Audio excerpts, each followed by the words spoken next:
এই দুনিয়ার জমিনে তিন ধরনের প্রাণী আছে, তারা কিয়ামত পর্যন্ত পেরেশানি থাকবে। নাম্বার এক, এটা হলো পিপিলিকা, যেটাকে আমরা পিঁপড়া বলি।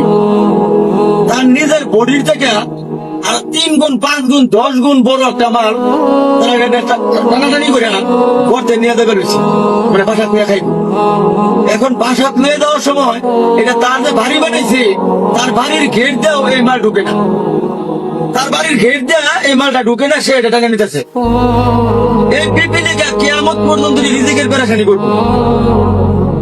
নাম্বার 2, ইঁদুর।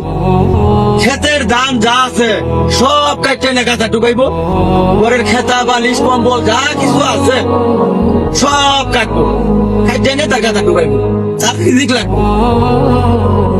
নেওয়ার পরে মনে করেন যে গাছা থাক, মানে খেত লাই মনে করেন যে মানে ইঁদুরে ধান নেওয়া তো নিচেই। তারপরের পেরেশানি না যায় হলো মানুষের, এই মানুষের কোনো না যায় শেষ নাই।